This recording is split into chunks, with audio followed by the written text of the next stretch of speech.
late August 1921, the Appalachian air was thick with humidity, coal dust, and the undeniable metallic taste of impending violence. Deep in the shadowed hollows of West Virginia, a sound began to build, rolling through the timber like distant thunder. It was not the rumble of a coal train, nor the blast of a mining explosive. It was the rhythmic, heavy tread of 10,000 men marching in unison, their boots chewing up the dirt roads as they moved with singular, lethal purpose.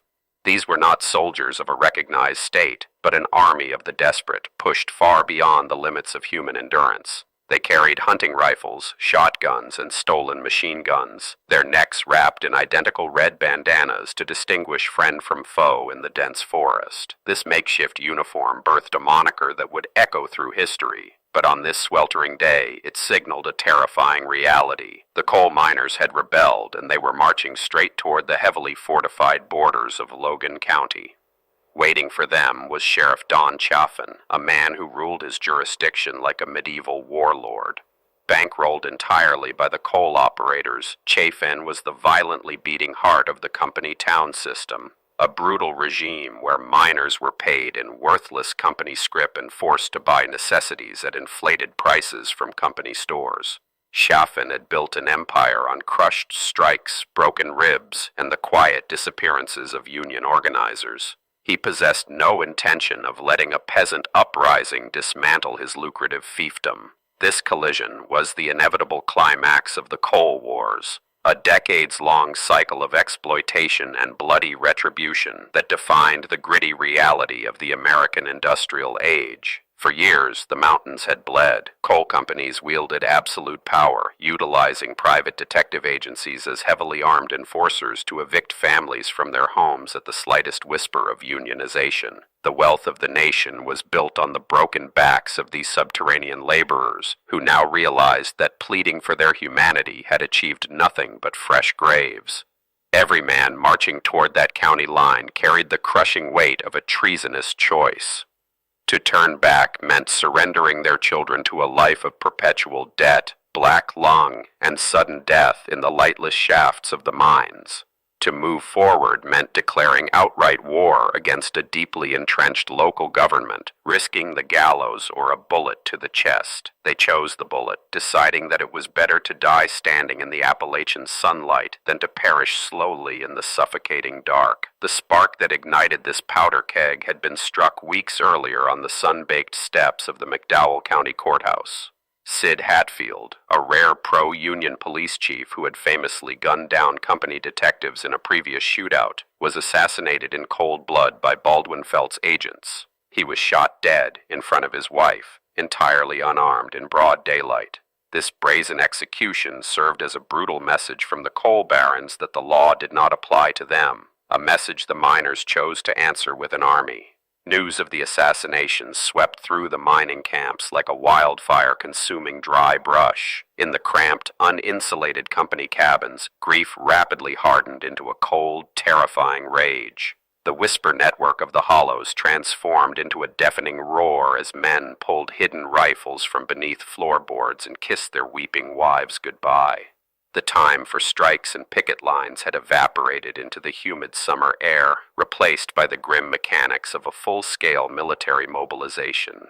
As the red bandana-clad column snaked its way toward the imposing ridge of Blair Mountain, the sheer scale of the uprising paralyzed the state capitol.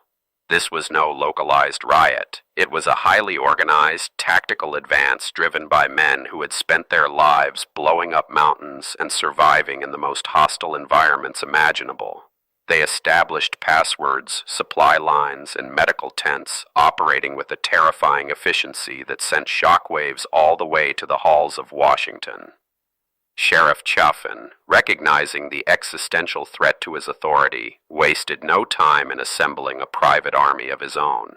He commandeered a force of 3,000 men, outfitting state police, company guards, and hastily deputized citizens with high-powered weaponry.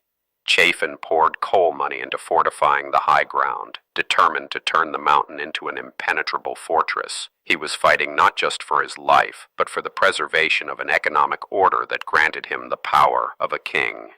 The geographical reality of the terrain dictated the terms of the coming slaughter. To reach the non-Union strongholds and liberate their captive brethren, the miners had to cross the sprawling, jagged spine of Blair Mountain. Chaffin knew this, and he ordered his men to dig miles of deep trenches along the ridge, positioning overlapping machine gun nests to create a deadly crossfire. The mountain was transformed from a quiet, ancient forest into a heavily armed citadel, waiting for the insurgent wave to crash against its defenses. Before the first shots were fired, a chilling ultimatum arrived from the highest office in the land. President Warren G. Harding, terrified by the prospect of a domestic insurrection, demanded the miners lay down their arms and disperse, threatening to deploy federal troops if they refused. The miners stood at a precipice, forced to weigh their righteous fury against the staggering might of the United States military. They had marched too far to turn back, choosing to gamble that the government was bluffing. The bitter irony of this standoff was not lost on the men gripping their rifles in the sweltering heat. A vast number of these rebel miners were hardened veterans of World War I, men who had just returned from the muddy trenches of Europe after fighting for American democracy. Now, standing on their own soil, they found themselves branded as traitors and insurgents, preparing to bleed for the very basic freedoms they had been promised upon their victorious return from the Western Front. On August 25th, the fragile quiet of the Appalachian wilderness shattered violently. A scouting party of miners collided with Chaffin's deputies in the dense, tangled underbrush, and the crack of rifle fire echoed down the valley. The engagement was swift, chaotic, and deadly, instantly erasing any lingering hope of a peaceful resolution. The largest armed uprising on American soil since the Civil War had officially begun, plunging the region into a state of absolute, unrestrained warfare. For the next week, the sprawling ridges of the mountain became a sprawling slaughterhouse. Over 1 million rounds of ammunition were fired into the dense canopy, shredding ancient oaks and turning the forest floor into a chaotic maze of splintered wood and torn flesh. The sheer volume of lead exchanged transformed the landscape into a meat grinder, where visibility was often reduced to a few feet, and survival depended entirely on blind luck and the frantic reloading of blistering hot rifles. The sensory nightmare of the battlefield was suffocating. The acrid stench of cordite mixed with the coppery smell of blood and the sweet, earthy scent of crushed pine needles. Men crawled through the mud and brambles, deafened by the relentless rhythmic hammering of Chaffin's machine guns echoing off the rock faces. At night, the darkness was punctuated by the terrifying flashes of muzzle fire, illuminating the desperate, soot-stained faces of miners fighting a seemingly invincible enemy entrenched above them. Then, the coal operators escalated the conflict to an unimaginable level of brutality. Desperate to break the miners' resolve, they hired private biplanes to circle high above the battlefield, casting dark shadows over the combatants below. These aircraft dropped homemade pipe bombs and surplus poison gas left over from the Great War directly onto the miners' camps. It was a horrifying milestone in American history, marking the moment corporate power utilized aerial bombardment against United States citizens on domestic soil.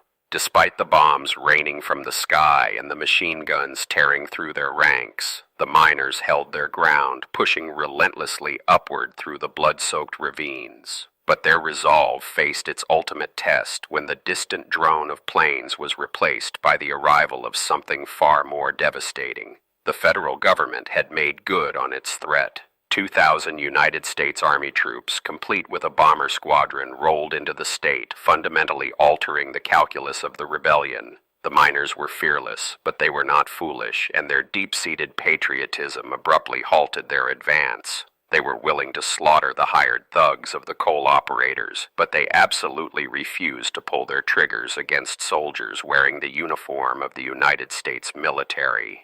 The rebellion collapsed not from a lack of ammunition or courage, but from a profound moral boundary the miners refused to cross. Slowly, bitterly, they began to hide their rifles in the hollows and surrender. The immediate aftermath of the surrender was a devastating victory for the coal barons.